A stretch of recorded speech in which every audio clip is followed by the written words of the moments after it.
لا حول ولا قوة إلا بالله العلي العظيم. أعوذ بالله السميع العليم من الشيطان اللعين الرجيم. بسم الله الرحمن الرحيم.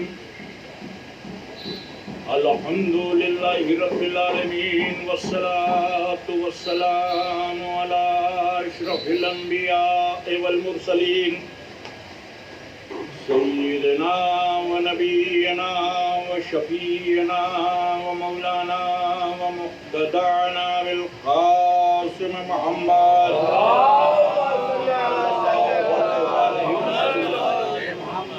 وآله الطيبين الطاهرين المعصومين الغر الميامين ولعنة الله على أعدائهم ومنكري فضائلهم ومصائبهم وغاصبي حقوقهم أجمعين من ليلنا هذه إلى قيام يوم الدين. بسم الله الرحمن الرحيم. رب اشرح لي صدري ويسر لي أمري واحلل عقدة من لساني يفقهوا قولي. أما بعد فقد قال رسول الله صلى الله عليه وآله وسلم إني تارك فيكم الثقلين كتاب الله وعترتي أهل بيتي صلوات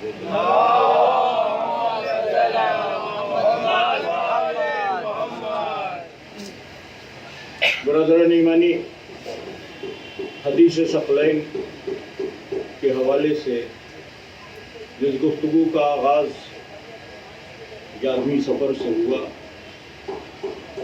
وقت آہستہ آہستہ گزرتا جا رہا ہے اور اب مجھے یہ محسوس ہو رہا ہے کہ جس حد تک مجھے آپ کی خدمت میں اپنے بیان کو لے جانا تھا وہ پائے تکمیل تک معاملہ نہیں پہنچ پائے گا، اور بہت سی چیزیں اور بہت سے تفصیلات ہیں کہ جو شاید پیش کرنے سے قاصر رہوں، حیات رہی تو آئندہ اس حوالے سے گفتگو ہوگی. آج ہم لوگ 7ویں مرحلے میں داخل ہو گئے ہیں اور بات صرف ان صحابہ کی ہو بھائی کہ جنہوں نے ابتدا میں قربانیاں دی. حدیث ثقلین کے حوالے سے گفتگو کرنے کا مقصد میں روز یہ عرض کر رہا ہوں کہ مسلمانوں کے درمیان جو غلط فہمیاں ہیں اور خصوصی طور پر ہم موالیان اہل بیت کے خلاف جو ان کے مزاج میں غلط فہمیاں ہیں اور جس کی بنیاد پر نفرتیں ہیں، کم سے کم سچائیوں کو ظاہر بھی کیا جائے اور غلط فہمی پالنے والوں کو آئینہ بھی دکھایا جائے کہ آپ جس بات کو سوچ رہے ہیں وہ خلاف قرآن بھی ہے، خلاف حدیث بھی ہے اور خلاف تاریخ بھی ہے. پیغمبر نے جو کہا ہے وہ آپ کے بڑوں نے آپ تک پہنچایا نہیں. ساری دقت اور ساری پرابلم اور ساری مصیبت یہی ہے کہ جس پیغام کو پیغمبر امت کے ایک ایک فرد تک پہنچانا چاہتے تھے وہ پیغام علماء تک تو آیا اور انہوں نے اس پیغام کا اقرار بھی کیا اور اپنی کتابوں میں بھی لکھا، مگر وہ پیغام عوام الناس تک کنوے نہیں ہوا، عوام تک وہ میسج نہیں پہنچا. اب کیا مجبوریاں تھیں ان علماء اسلام کی، ان اکابرین کی، ان بڑی ہستیوں کی کہ جن کو کبھی مجدد الف ثانی کا لقب دیا گیا، جن کو کبھی امام کہا گیا، جن کو مختلف القاب سے نوازا گیا، لیکن نہ جانے ان کی کیا مجبوریاں تھیں کہ انہوں نے سادہ لو عوام کو گمراہ رکھا۔ جو ہمارا قبیلہ تھا اس کا مرحلہ ہی الگ تھا، اس لیے کہ ہم ابتدا سے قرآن اور اہل بیت سے وابستہ تھے، تو ہم قرآن کے حوالے رہے، ہم تعلیمات اہل بیت کے سائے میں پروان کرتے رہے۔ حکومتوں نے ہم کو نشانہ بنایا۔ کیوں بنایا؟ بالکل سامنے کی بات ہے کہ حاکم کا مزاج ہوتا ہے منمانی کرنا، وہ چاہتا وہ جو سوچے وہی دین بن جائے۔ یہ حاکموں کا مزاج، بادشاہوں کا ہمیشہ سے یہ مزاج رہا ہے، ان کی ذہنیت یہی رہی ہے کہ وہ جو چاہیں وہی قانون بن جائے، وہی دین بن جائے۔ اور یہ مزاج اتنا سخت ہو جاتا ہے کہ جب کسی کو کوئی چھوٹا سا اقتدار ملتا ہے تو وہ یہ سمجھنے لگتا ہے کہ اب خدا بھی اس کی بات مان لے گا۔ یہ تصور ابتدا سے، اور اس کی مثالیں قرآن نے بھی بیان کی، اور دو عظیم ترین مثالیں ہیں، ایک نمرود ہے، ایک فرعون۔ یہ دو مثالیں قرآن نے پیش کی ہیں کہ یہ سمجھنے لگے کہ سب کچھ ان کے ہاتھ ہے۔ تو وہ نمرود اور وہ فرعون تو واصل جہنم ہو گئے، لیکن ہر دور میں ہمیں چھوٹے چھوٹے فرعون اور چھوٹے چھوٹے نمرود نظر آتے ہیں جو تخت پر بیٹھ کر اپنی فرعونیت کا اعلان کرتے ہیں، اور یہ حکومت کسی بھی زاویے سے آئے مزاج یہی بناتی ہے، کسی بھی زاویے سے۔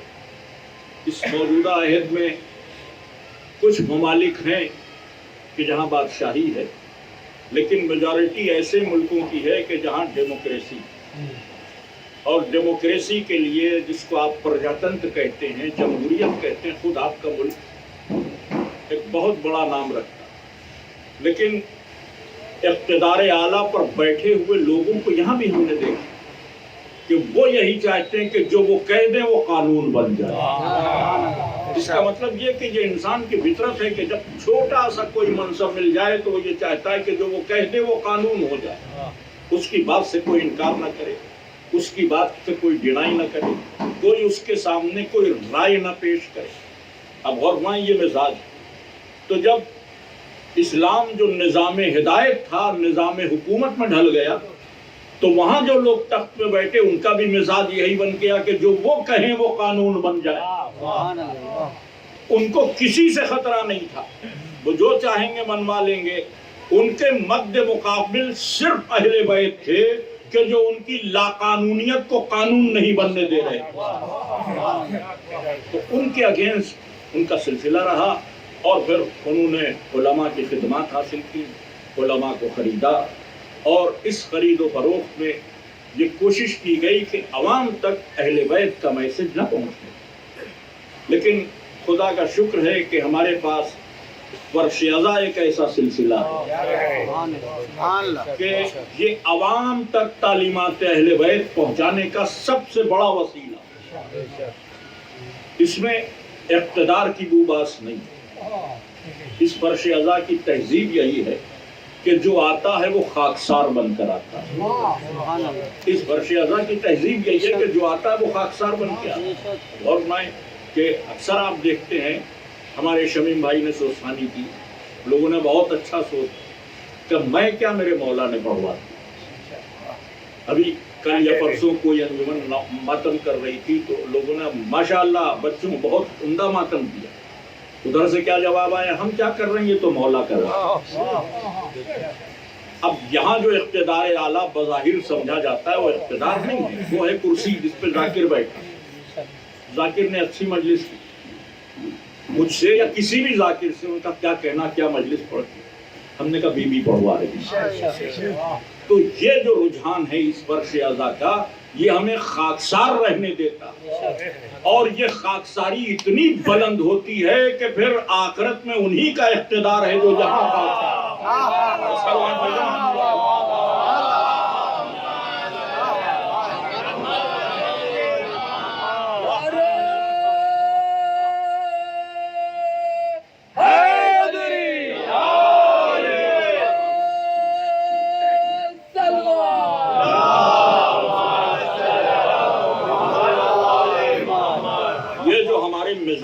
خاکساری پیدا ہوئی ہے فرش ازا کی بدولت کیوں؟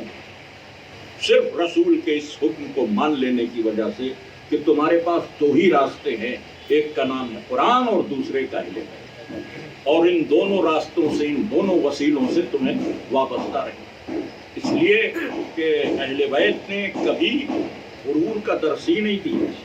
چھٹے امام نے کیا فرمایا کہ عجب ذات واجب کو زیب دیتا، عجب یعنی یہ کہنا کہ میں، یہ کہنا کہ میں، جس کو آپ گھمنڈ بھی کہہ سکتے ہیں، غرور بھی کہہ سکتے ہیں، تو اس کو فقہی زبان میں عجب کہتے ہیں۔ عجب بس ذات واجب کے لیے، اسے یہ حق ہے کہ وہ کہے میں خالق ہوں، باقی کسی کو یہ حق نہیں۔ یہ امام فرما رہے ہیں کہ کسی کو یہ حق نہیں۔ تو کہنے والے نے کہا حضور آپ تو اقتدار اعلیٰ پر ہیں، اور کہ نہیں یہ حق ہم اپنے آپ کے لیے بھی روا نہیں رکھتے، یہ حق ہم اپنے آپ کے لیے بھی روا نہیں رکھتے، یقیناً اللہ نے ہم کو اقتدار دیا ہے، نوازا، مگر وہ ہمارا رب ہے، مگر وہ ہمارا رب ہے۔ تو جب وہاں اس منزل پر کوئی ایسی بات نہیں ہے تو ہم غلام اور خاکسار لوگ بھلا غرور کر کے کیا پائیں گے، کیا پائیں گے؟ تو یہ جو انا کے بت ہیں یہ اہل بیت کی سیرت کی روشنی میں ڈوبتے ہیں، یہ جو دلوں میں بیٹھ جاتے ہیں، کبھی کبھی دنیاوی طور پر ہم بھی انا پرست ہو جاتے ہیں، کسی معاملے میں کسی نے کوئی بات کہنا، تم کیا بول رہے ہو، تمہیں کیا خبر؟ کسی نے مثلا مثال کے طور پر، میں اپنی ہی مثالیں دیتا ہوں کہ میری مجلس کے لیے کہا بھائی یہ بات جو آپ نے پڑھی یہ ہماری سمجھ میں نہیں، یوں تو ہم نے ایڈ کر کہا تم نے کتنی کتابیں پڑھی، تم نے کیا پڑھا؟ تو یہ جو آنا ہے یہ بھی اس بارگاہ میں قابل قبول ہے، اس بارگاہ میں قابل قبول ہے۔ تو یہاں آنا نہیں ہے، یہاں عجب نہیں ہے، صرف اس لیے کہ ہم فرش ازا سے جڑے ہوئے ہیں، اس لیے خاکسارانہ زندگی پر ہی ہمیں فخر ہے، ہمارا رشک وہی زندگی ہے۔ اور یہ ہم چاہتے ہیں کہ پورے عالم اسلام کا مزاج یہی ہو جائے کہ غرور نہ ہو، گھمنڈ نہ ہو، تکبر نہ ہو، طاقت کا نشہ نہ ہو، اقتدار کے نشے میں انسانوں کو کہیں کمتر نہ سمجھا جانے لگے۔ یہ کیفیت اس وقت پیدا ہوگی کہ جب حکومت کے حصار سے نکلیے گا اور اہل بیت کی غلامی کو اختیار کیجیے گا، حصار حکومت سے نکلیے اور غلامی اہل بیت کو قبول کیجیے، یہی مرحلہ ہے۔ اور ہم یہ چاہتے ہیں کہ جتنے مسلمان بھائی ہیں سب اس راستے پر آئیں اور وہ اس بات کو سمجھیں کہ اہل بیت اطہار کی تعلیمات ہمارے لیے کتنی ضروری ہے۔ اسی لیے میں نے یہ موضوع شروع کیا کہ ہم اس حدیث کو زیادہ سے زیادہ پہنچا سکیں کہ جس پر اتفاق ہے کہ اس سے زیادہ سچی حدیث کا ہونا ممکن نہیں۔ تو ہر مسلمان یہ تو جانے کہ پیغمبر کیا کہتے ہیں، قرآن سے جڑے رہنا، اہل بیت سے جڑے رہنا۔ اب جن کو اہل بیت کا دامن چھوڑنا تھا ان کو ایک کیریکٹر بھی تو لانا تھا سامنے کہ اہل بیت نہیں تو کون؟ تو عالم اسلام کے وہ لوگ کہ جو حکومت پسند تھے انہوں نے صحابہ کا استعمال کیا۔ میں یہ نہیں کہہ رہا ہوں کہ صحابہ ایسے، ان حکومت پسند لوگوں نے صحابیت کو سامنے رکھا کہ ہم اہل بیت اطہار کے مد مقابل صحابیت کو لے آئیں گے کہ ہم ان سے دین لے رہے ہیں، ہم ان سے ایمان لے رہے ہیں۔ جبکہ صحابیت کا عالم یہ ہے کہ دوسرے خلیفہ نے یہ اعلان کیا، اب دیکھیے صحابیت کا جو عالم ہے اور جو دوسرے خلیفہ نے اعلان کیا ہے اس بات کو محسوس کیجئے۔ انہوں نے کہا دوسرے خلیفہ نے کہ جب مسجد میں علی موجود ہوں تو کسی کو حق نہیں ہے کہ فتویٰ دے، جب مسجد میں علی موجود ہوں تو کسی کو حق نہیں ہے کہ فتویٰ دے۔ اس کا مطلب یہ کہ ان کو بھی اعتراف ہے کہ اہل بیت کے سامنے صحابہ کو بھی بولنے کا حق نہیں۔ تو جب حضرت عمر کو یہ اعتراف ہے کہ اہل بیت کے سامنے صحابہ نہیں بول سکتے تو تم اس کو مان کر علی سے آگے بڑھنے کی جسارت کیسے کر سکتے؟ جیسا کہ کتابوں میں کی گئی۔ بہرحال ایک صلوات پڑھیں محمد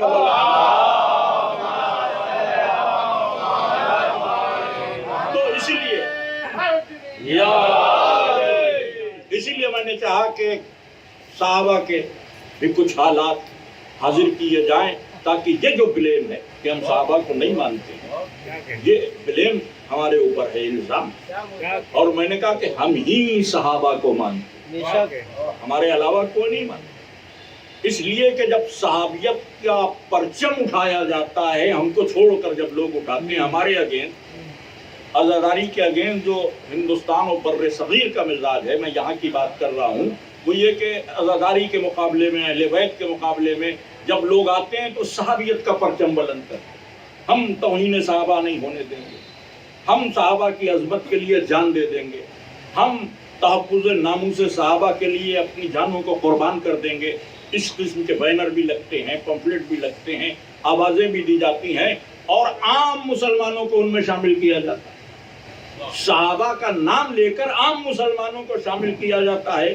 اب ان کو تو کئی صدیوں سے گھٹی میں پڑا ہے کہ صحابہ بڑے محترم لوگ ہیں. میں یہ نہیں کہہ رہا ہوں محترم نہیں، لیکن اس معیار کو پہچانیے کہ معیار صحابیت کیا ہے. اس معیار کو محسوس کیجئے کہ معیار صحابیت کیا ہے. کل کی گفتگو میں نے عرض کیا تھا کہ صحابیت کے معیار کو قرآن پیش کرتا ہے. ہر صحابی محترم ہے اس وقت تک جب تک تقوی اور ایمان پر. ہر صحابی محترم ہے جب تک تقوی اور ایمان پر ہے. قرآن نے یہی معیار پیش کیا. تو اب تقوی اور ایمان سے ہٹ کر اگر کوئی صحابی ہو تو حوض کوثر سے بھی لوٹا دیا جائے گا، جیسا صحیح بخاری نے کہا. حوض کوثر سے بھی لوٹا دیا جائے. اسی بات کو ہم چاہتے ہیں کہ سارے مسلمان بھائی سنیں. کوئی صحابہ کا دشمن نہیں ہوتا، لیکن یہ جو پرچم اٹھانے والے سیاسی لوگ ہیں، صحابیت کے نام پر آپ کو بلاتے ہیں اور آپ دھوکے میں چلے جاتے ہیں کہ نہیں یہ تو غلط بات ہے، صحابہ کو برا بھلا کہا جاتا ہے. کبھی ان پرچم برداروں سے پوچھئے کہ کن صحابہ کو برا کہا جاتا ہے، سوال کر لیے کن کو، تو وہ 11-12 نام لیں گے. یہ 11-12. اب ان سے دوسرا سوال کر لیے کہ پیغمبر کے کیا یہی 12 اصحاب ہیں؟ کیا پیغمبر کے یہی 12 اصحاب؟ اگر یہی 12 اصحاب ہیں اور نہیں ہیں تو ٹھیک ہے، لیکن اور صحابی ہیں تو صرف 11-12 لوگوں کا پرچم بلند کرنے کا کیا فائدہ؟ تمام صحابیت کے تحفظ کی بات کیجیے. آپ صرف ان لوگوں کو سامنے لاتے ہیں کہ جو اصل میں صحابیت کے نام پر ہوس حکومت کے اسیر ہیں.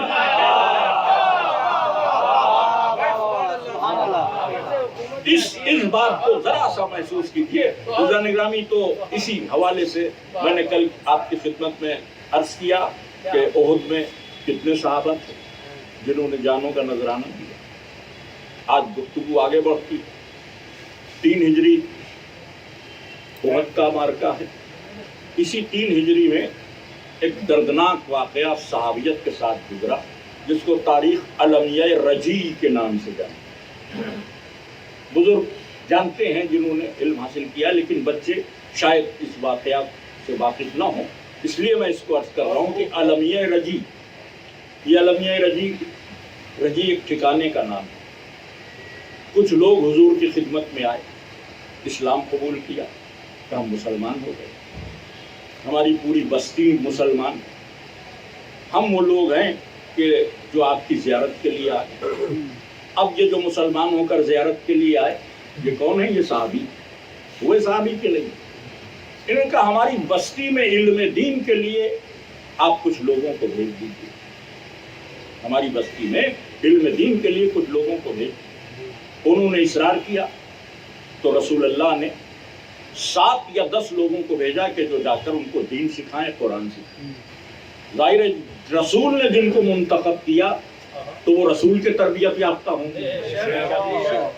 دین سکھانے کے لیے بھیجا، قرآن سکھانے کے لیے بھیجا. اب یہ 7 لوگ یا 10 لوگ چلے. اس میں خبیب بن ادئی تھے، اس میں منذر بن عامر تھے، اس میں طارق بن عبداللہ تھے. 7 نام فوق بالگرامی نے لکھے اور 10 کی روایت کی. ابن اسیر نے 6 لوگوں کی روایت کی ہے، نام کسی کا نہیں لکھا.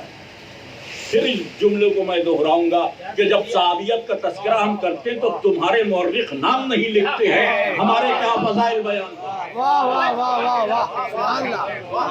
اولاد حیدر فوق بالگرامی مرحوم، خدا غریق رحمت کرے، تاریخ اسلام لکھی ہے اور عظیم الشان خدمات انجام دی. ہر معصوم کے لیے ایک جلد انہوں نے لکھی. مولا متقیان کے حوالے سے بھی، بطول کے حوالے سے بھی، مولا حسن کے حوالے سے بھی سب کے حوالے سے ایک جلد لکھی، اور جب شبلی نعمانی نے تاریخ اسلام لکھی، اس تاریخ اسلام کے جواب میں صحیح تاریخ اسلام کیا ہوگی، اسوۃ الرسول کے نام سے جناب فوق بالگرامی نے لکھی۔ آپ پڑھیے اس میں صحابیت کا کتنا تذکرہ۔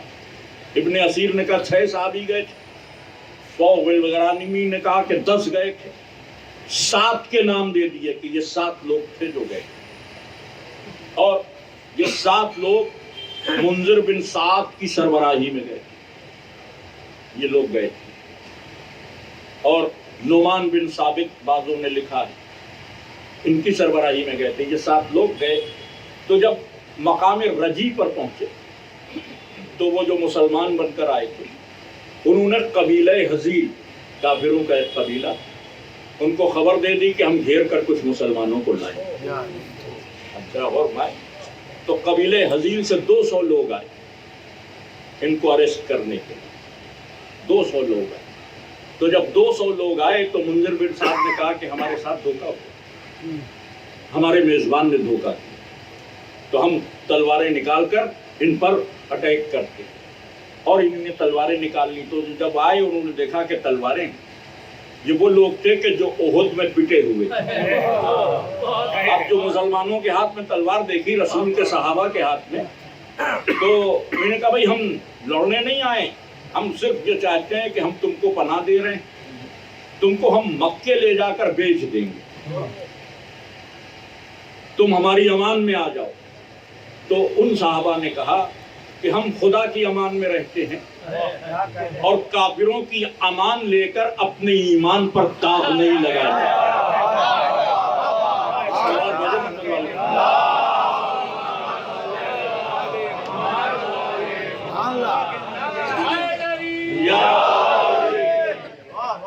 یہ رسول کے صحابہ ہیں، رسول کے تربیت کیے ہوئے لوگ یہ کہہ رہے ہیں کہ ہم کافروں کی امان لے کر، تاریخ میں یہی جملے ہیں، کافروں کی امان لے کر اپنے ایمان پہ داغ نہیں لگائیں گے۔ تو جب صحابی کافر کی امان میں نہیں رہتا تو نبی کافر کی امان میں کیسے؟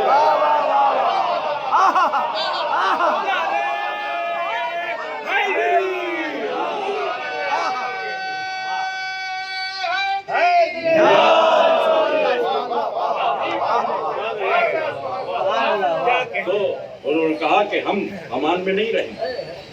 یہ لڑے تو 8 لوگ قتل کر دیے گئے۔ ایک نام ہے رسول کے عظیم ترین صحابی خبیب بن ادئی، ان کو گرفتار کر لیا گیا، اور ایک نام ہے زید بن دشنہ، یہ 2 بڑے عظیم ترین صحابی، ان کو گرفتار کر لیا گیا۔ خبیب بن ادئی وہ تھے کہ جنہوں نے جنگ احد میں ایک کافر حارث کو قتل کیا، یہ خبیب بن ادئی حارث کو قتل کیا تھا، اور حارث کی ماں نے منت مانی تھی کہ میں اپنے بیٹے کے قاتل کا سر کاٹ کر اس کے اندر شراب بھر کے پیوں۔ یہ خبیب بن ادئی ہیں رسول کے صحابی، صحابی ہوں تو اللہ بھی کرم کرتا۔ ان کو قتل کر دیا گیا، لوگ سر کاٹنے کے لیے بڑھے تو معجزہ رونما ہو۔ بھیڑ سمجھتے ہیں آپ لوگ، جس کو جونپور کی زبان میں برے کہتے ہیں، لکھنؤ کی زبان میں بھیڑ کہتے ہیں۔ اتنی بھیڑیں ان کے لاشیں کے چاروں طرف اکٹھا ہو گئی کہ ان 200 میں کسی کی ہمت نہیں پڑی کہ جا کر سر کاٹ لے، جو کوئی بڑھتا تھا بھیڑیں حملہ کر دی۔ انہوں چلو اس وقت بھیڑ ہے، رات بھی ہو گئی، کل ہم آئیں گے۔ اور رات میں ایسی موسلادھار بارش ہوئی کہ حضرت خبیب بن ادئی کا جنازہ پانی میں بہہ گیا اور پتہ ہی نہیں چلا کہ کہاں چلا گیا۔ اللہ نے رسول کے صحابی کی عزت کو بچانے کے لیے، اچھا غور پائے کہ یہ معجزہ ہے خبیب بن ادئی کے ساتھ، اور زید بن دشنہ کو گرفتار کر کے مکے لے جایا گیا۔ زید بن دشنہ نے احد میں ایک شخص کو قتل کیا تھا، تو اس کے 4 بیٹے تھے، انہوں نے خرید لیا، کہا ہم ان کو خرید لیتے، اور ان کے قتل کا انتظام کیا، سولی کا اہتمام کیا، اور ان کو قیدی بنا لیا، اور پورے مکے کو جمع کیا گیا جشن کے لیے کہ یہ لوگ آ کر قتل کریں اور لوگ تماشا دیکھیں۔ اب ان کو گرفتار کر کے جب لے جایا جا رہا تھا تو ابو سفیان سامنے آیا. ہاں پہچان لیں ابو سفیان جو ہمیشہ سے اسلام کا دشمن رہا. تو ابو سفیان نے آ کر زید بن دشنہ سے کہا کہ صرف ایک سوال کا جواب دو کہ اگر تمہاری جگہ محمد ہوتے تو تم کیسا محسوس کرتے؟ تو زید بن دشنہ نے کہا، اس نے کہا کہ محمد ہوتے ہو تم کو چھوڑ دیا جائے، ان کو اریسٹ کیا جائے تو تمہیں کیسا لگے گا؟ تو انہوں نے جواب دیا کہ یہ تو تلوار و تیر ہیں، میرے نبی کے بدن پہ ایک کانٹا بھی چبھ جائے اور میں بیٹھا رہوں، یہ ممکن ہی نہیں. تو گرامی صحابی وہ ہوتا ہے جو حضور کے بدن پہ کانٹا نہ چبھنے دے. تیروں کی بوچھار میں حضور کو چھوڑ کر آنے والا آپ کی اصطلاح میں صحابی ہوگا، قرآن کی اصطلاح میں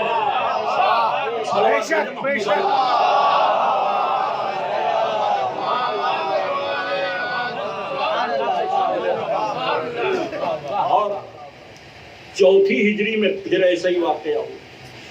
یہ تیسری ہجری احد کے بعد کا واقعہ ہے جس کو علمیہ رجی کے نام سے یاد کیا جاتا ہے، جس میں ایک جماعت نے آ کر حضور کی زیارت کی اور اپنے اسلام کا اقرار کیا اور اپنے آپ کو گویا صحابیت کی طرف سے نوازا کہ ہم صحابی ہو گئے اور صحابیوں کو لے کر گئے.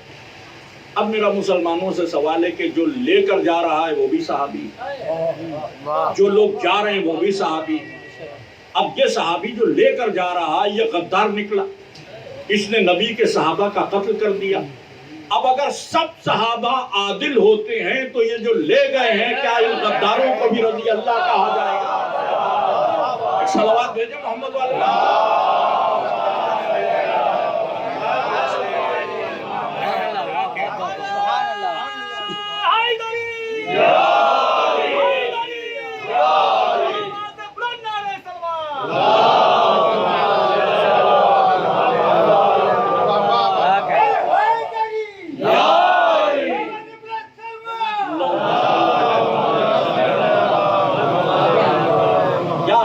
کہا جائے گا رضی اللہ تو عالم اسلام بہت مشکل سے کہتا نہیں یہ تو رضی اللہ نہیں ہے، یہ تو لعنت اللہ ہیں، نبی سے دھوکہ کیا اور صحابی کو لے گئے.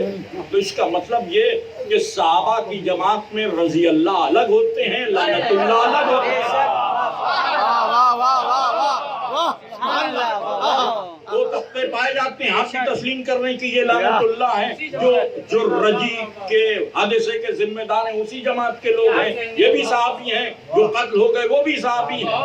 بس ہم میں آپ میں فرق یہ ہے کہ آپ رسول کی حیات کے لعنت اللہ کو پہچانتے ہیں، رسول کی وفات کے بعد کے لعنت اللہ کو نہیں پہچانتے.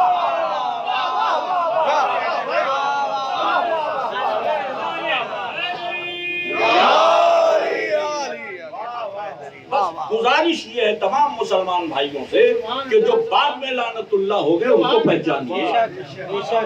اور اس کا نتیجہ یہ نکلا کہ آپ لعنت اللہ سے وابستہ ہو گئے تو آپ دہشت گرد کہلانے لگے.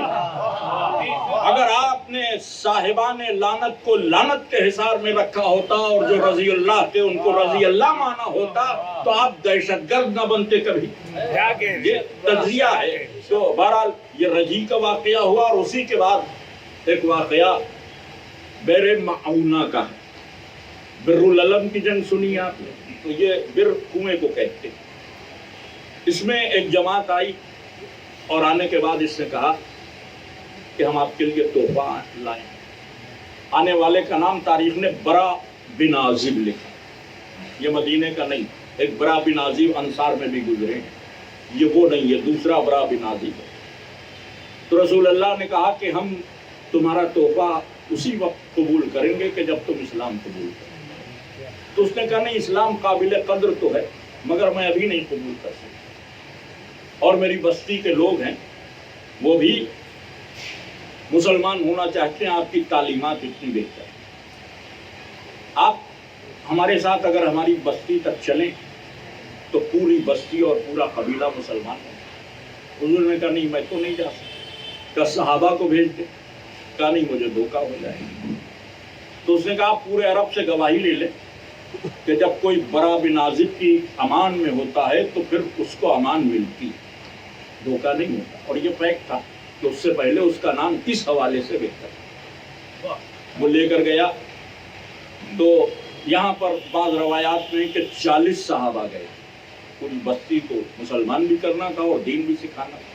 بعض روایات میں کہ 70 صحابہ گئے. دو طرح کی روایتیں، 70 گئے تھے یا 40 گئے. یہ لوگ پہنچے وہاں، اور جب یہ لوگ پہنچے اس صورتحال میں کہ معونہ کے کنویں کے پاس پہنچے تو میدان میں اونٹ چرانے کے لیے رک گئے. 70 صحابہ میں سے 2 صحابہ اپنے اونٹ کو چراتے ہوئے نکل گئے، اور اب اس نے غداری اور کافروں نے آ کر گھیر لیا. 70 میں سے 68 صحابہ قتل کر دیے. 68 صحابہ، بہت بڑے مجمع نے حملہ کیا، 68 صحابہ قتل کر دیے. یہ جو 2 بچ گئے تھے، اونٹ چرانے گئے تھے، یہ بعد میں آئے تو انہوں نے دیکھا تو وہی برا بن عازب جس نے اپنا نام ڈبو لیا، اس سے پہلے اس کا نام تھا کہ وہ جب کسی کو پناہ دیتا ہے تو اس پہ باقی رہتا ہے. اس نے ان کے بال کاٹے، ان 2 صحابہ، ان کو بھیج دیا. تو رسول نے مدینے پہنچنے کے بعد جب ان حالات کو سنا تو بڑا رنج فرمایا. زن گرامی، یہ جو 68 شہید ہو گئے، اس میں بھی بہتوں کے نام ہیں، تاریخ المسعود ہے اور پوری فہرست ہے جو کتابوں میں موجود ہے. نام گنوانے سے کوئی صرف وقت ہی جائے گا. یہ بہت سے نام ہیں جو آپ کو کتابوں میں مل جائیں گے. یہ سب بدری صحابہ ہیں. کیا آپ نے کسی جلسہ صحابیت میں ان صحابہ کا ذکر سنا؟ میرا سوال یہ کہ کیا کبھی یہ ذکر آپ نے سنا؟ کیا یہ صحابہ نہیں ہیں جو قربانیاں دے رہے ہیں؟ جب یہ صحابہ ہیں تو ان کا تذکرہ کیوں نہیں ہوتا؟ کیوں انہی کا ذکر ہوتا ہے صحابیت کے نام پر جنہوں نے لوٹ مار کی ہو، جنہوں نے حق اہل بیت کو غصب کیا ہو؟ میرے بھائیوں، یہ بات آپ پھیلائیں، لوگوں سے سوال کریں، مگر فتنے کے انداز میں نہیں، تہذیب کے انداز. اسلام فتنے کو دوست نہیں رکھتا ہے. لا تفسدوا فی الارض، زمین پر فساد نہ پیدا. لیکن آپ کو سوال کرنے کا حق ہے. آپ کو ہر مسلمان سے سوال کرنے کا حق ہے. آپ ان سے پوچھئے، اس زاویے سے پوچھئے کہ آپ کی بات بھی پہنچ جائے اور کوئی فتنے کا پہلو بھی نہ ہونے پر. یہ ضروری ہے. تو یہی بات ہماری بھی ہے کہ ہم سوال کرتے ہیں ان صحابہ کا تذکرہ کیوں. اور 4 ہجری کے آخر میں پوری کوشش کر کے ابو سفیان نے آخری حملہ کیا، جس کو آپ جنگ خندق کہتے ہیں، قرآن جس کو جنگ احزاب کہتے ہیں. خندق 1000 بار کی آپ سنی ہوئی ہے. جنگ احزاب اور جنگ خندق. حزب کہتے ہیں پارٹی کو، گروہ. احزاب یعنی بہت سی پارٹیز. جیسے آپ اخبار میں یہ لفظ پڑھتے ہوں گے، آل پارٹیز میٹنگ. جتنی پارٹیاں ہیں سب اسلام کے خلاف جتنی پارٹیاں تھیں ان ساری پارٹیوں کو ابو سفیان نے جمع کر دیا. اس لیے اس جنگ کا نام ہے جنگ احزاب. سارے حزب جو تھے اسلام کے اگینسٹ سب جمع ہو گئے، اور ان سب نے یہ طے کیا کہ اب ڈائریکٹ مدینے پہ حملہ کریں. جب یہ طے ہو گیا تو پیغمبر نے بھی جتنا اس وقت اسلام تھا پوری عرب دنیا میں سب کو جمع کر لیا. جتنا اسلام تھا سب کو جمع کر لیا. نہیں، اب کوئی مسلمان مدینے کے باہر نہیں. تجارت کے لیے بھی جاتے تھے، کارواں بھی لے کر جاتے تھے مسلمان، لیکن یہ سارے مسلمان جو جمع ہوئے تو کوئی بھی مسلمان مدینے کے باہر نہیں تھا، سب مدینے میں آئے. اب مشورہ ہونے لگا کہ اب کیا کیا جائے. تو ایک عظیم ترین مشورہ سامنے آیا، اور وہ مشورہ کس نے دیا؟ 10 درجوں پر جو فائز تھے حضرت سلمان فارسی. انہوں نے کہا کہ ہم ایرانی جب جنگ کرتے ہیں اور دشمن اٹیک کرتا ہے تو ہم خندق کھودتے ہیں. اتنی چوڑی کھائی کہ آسانی سے کوئی اسے پار نہ کر سکے. لہذا ہم مدینے کے باہر جو سرحد ہے جہاں سے دشمن کو آنا، ایک خندق کھودتے. تو اسی لیے جنگ احزاب کا ایک نام جنگ خندق. جنگ احزاب اور جنگ خندق. تو جناب سلمان فارسی کے مشورے پہ خندق کھودی گئی. تو اس میں بھی بڑا دلچسپ مرحلہ یہ ہے کہ سارے صحابہ خندق کھودتے تھے. تو 2 گروہوں میں بٹ گئے، ایک مہاجر اور ایک انصار. مہاجر جو مکے سے آئے تھے، انصار وہ جو مدینے کے. تو انصار بھی خندق کھودتے تھے، مہاجر بھی کھودتے تھے. سلمان فارسی کا مشورہ تھا تو انہوں نے ایک الگ لائن بنا لی کہ ہم یہاں سے یہاں تک کھودیں گے. تو کچھ پارٹ مہاجرین کھود رہے تھے، کچھ پارٹ خندق کا انصار کھود رہے تھے، اور ایک حصہ تھا جو سلمان کھود رہے تھے.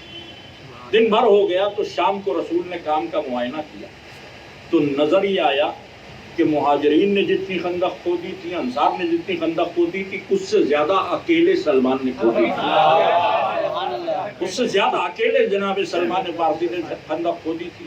تو اب مہاجرین نے جب رسول کو آتے ہوئے دیکھا تو سرمائے کا ہمارا کام تو کم ہے، لیکن سلمان بھی مہاجر ہیں، ان کو اگر جوڑ لیا جائے تو ہمارا کام بڑا. تو انصار مدینہ کہنے اللہ کے رسول یہ تو ناانصافی ہے، وہ مہاجر نہیں ہے. سلمان جب عرب میں آئے تھے تو مدینے میں پہلے آئے تھے، لہذا ہمارے ساتھ ان کا کام جوڑے گا. اب یہ بحث ہونے لگی کہ سلمان مہاجروں میں سے ہے کہ سلمان انصار میں سے. جب یہ دونوں بحث پہ اسٹریم پہ پہنچ گئی تو پیغمبر نے کہا نہ سلمان تم سے ہے نہ سلمان تم سے ہے.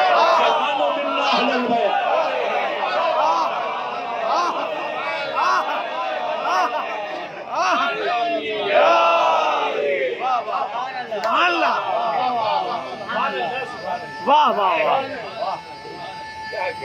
واہ، ماشاء اللہ ماشاء اللہ، مولا سلامت رکھے.